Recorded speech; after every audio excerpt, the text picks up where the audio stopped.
Thank you.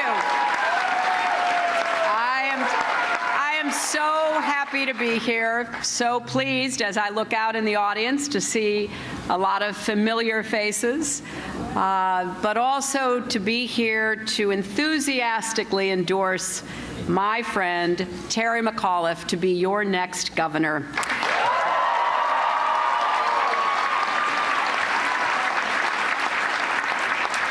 I thought hard about what I wanted to say to Virginians today. I've been out of politics for a few years now. And I've had a chance to think a lot about what makes our country so great. What kind of leadership is required to keep it great?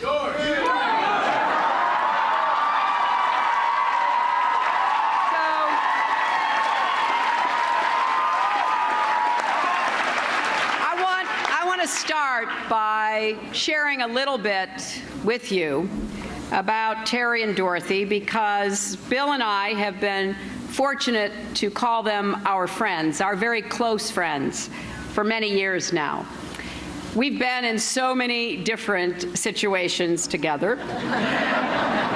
We have watched Terry and Dorothy build and raise a family with 5 extraordinary children. We've gotten to know those children, Dory and Jack and Mary and Sally and Peter. We have vacationed with them. They have been in and out of our lives as long as they've been alive. It says a lot about a person, about the values that they pass on to the next generation. Terry's family is both his first love and his greatest accomplishment. Nothing is more important, and that's just the kind of man he is. Now, it's also because he's married to an exceptional woman.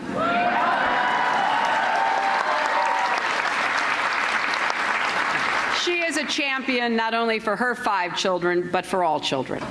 And she will bring both passion and compassion back to Richmond. And so, you ask yourself, when you come to a political event like this and you see people standing up on the stage, what really brought them to this point? Well, I've also known Terry's parents and his brothers, and I've seen the values that he was raised with. He grew up in a middle-class family. He was taught about the dignity of work and the importance of looking out for each other. He started his first business at the age of 14 because he knew he was going to have to put himself through school. He's lived those values, and boy, does he love people. You know, he's not one of these public personas that is great when the lights are on and then different when they're off. What you see is truly what he is all the time. And he cares deeply about not only what happens to his own family and friends, but to everyone. He has maybe the biggest heart and the most open mind of anyone you'll ever meet. Terry has always been there for me, and I'm pleased to be here for him.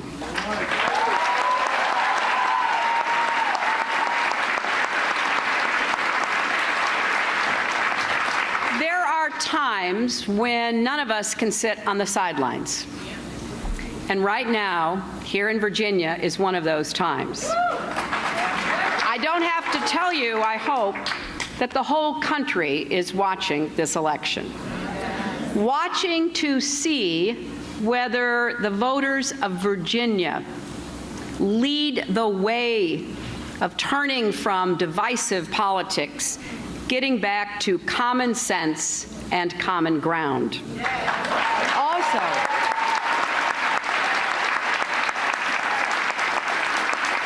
watching to see if it's possible to move toward a new economy that works for everyone and also provides good jobs with good benefits for everyone, and where equal work really does mean equal pay for everyone.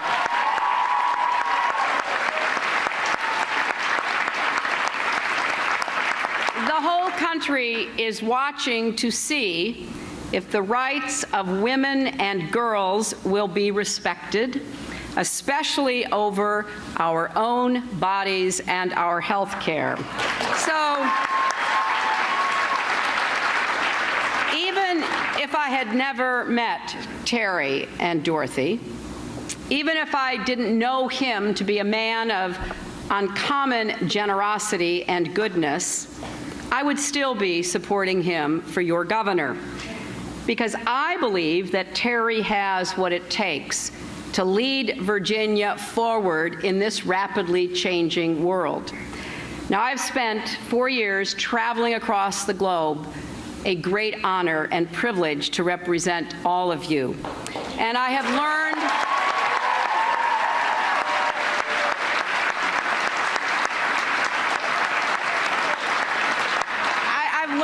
even more about what it takes to make good decisions, what it takes to bring people together, to build the kind of future that we all want for our children and grandchildren.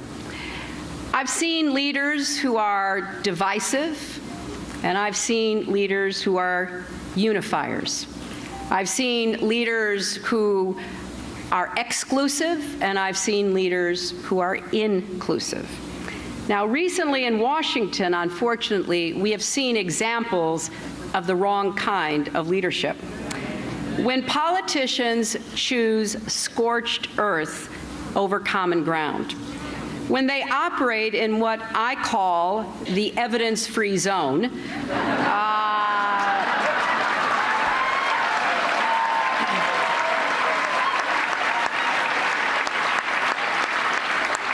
with ideology trumping everything else, we've seen that families in Virginia and across the country have felt the consequences. Workers furloughed, businesses suffering, children thrown out of Head Start, poor mothers worried they won't get the help they need to buy formula and food for their babies. That is not the kind of leadership we need in Virginia and America today.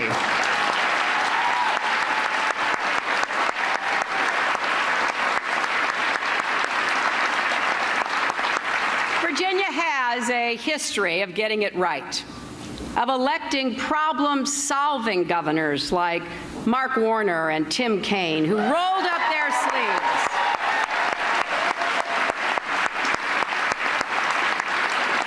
You know so well that both Mark and Tim reached across the aisle, focused on getting answers to the questions that Virginians had.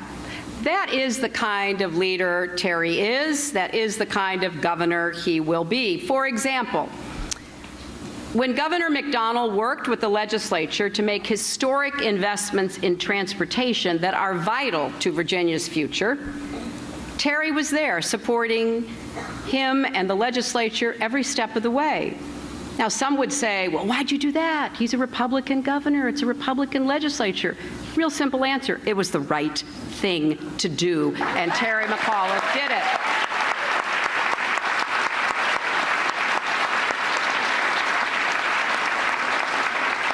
And Terry has focused his campaign on policies that will make Virginia the most welcoming place in America for people who want to live, work, and raise a family. Not just for some, but for all. For women, for immigrants, for people of every race, religion, and sexual orientation. Terry will work to extend pre-K for our kids because early learning will help them succeed in school and in life.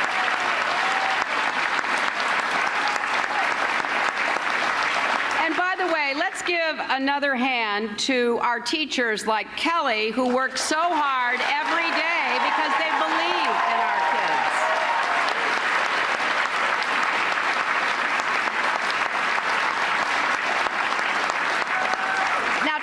Terry has visited all 23 community colleges in Virginia because he knows that our young people and our not-so-young people need skills and jobs that allow them to compete in the global economy. He has a vision for the Commonwealth. He understands how to create jobs, how to grow the economy, and how to make people feel good about the future. And you can be sure of this. Terry will do what is right for the women of Virginia. He will stand up against attempts to restrict women's health choices and to ban common forms of birth control. You will not have to worry about that with Terry McAuliffe in the governor's office.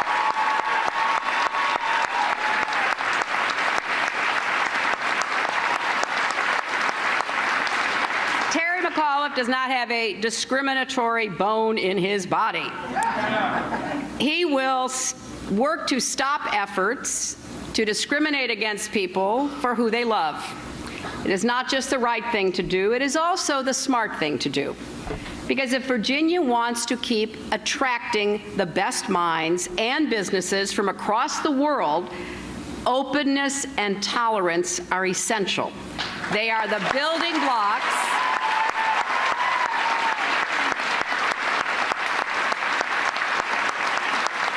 for a creative, dynamic, and diverse economy. So I guess you would expect me to say this, but I believe it with all my heart. Terry is running for governor for the right reasons, to help all our kids have the same opportunities to succeed that he had. When you think about why people run for office in these times, if it's only about yourself, if it's only about you wanting to get a job and get the perks that go with it and, you know, have people stand up when you come into a room, that's not enough anymore because it's hard. Politics is hard, as the lieutenant governor and attorney general candidates know, because people are wary. They're wondering, can I give this person my vote and will he then remember me? If I vote for him or her, will they do what I heard them say they will do? Will they get diverted by big money or ideology or power, or will they remember who put them into office? I can tell you, you don't have to worry about that with Terry McAuliffe. He wants to give every person, especially every boy and girl in this Commonwealth, the chance to grow up and fulfill his or her God-given potential. He will work around the clock. You will never find a more energetic chief executive. There isn't anyone who will bring more enthusiasm to the task of helping you have the kind of life you're fighting for every single day, for yourself and for your family. He will be a 24/7 governor for Virginia. So we're coming down to the home stretch. I've been in a lot of elections.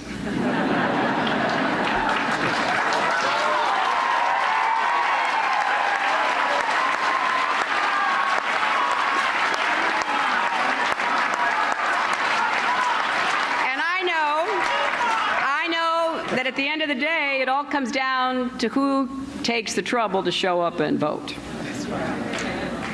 Now, there was an article today in the Washington Post which quoted a young woman who was asked about this election, and basically her answer was, well, I only vote in the presidential elections. Well, that's just not enough anymore. When you think about all the damage that can be done in a state, I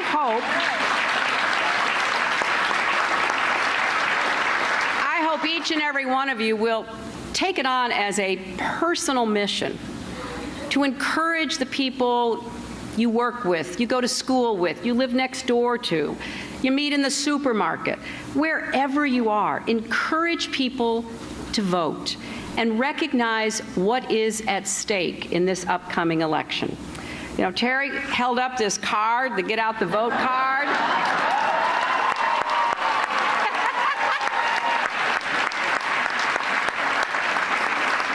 And Dorothy told me that many of you have already filled it out 3 or 4 times. But fill it out again, and those of you who haven't, fill it out for the first time so that you can be part of these final days, this push to make sure everybody who should vote for Terry's values, for Terry's plans for the Commonwealth will do so.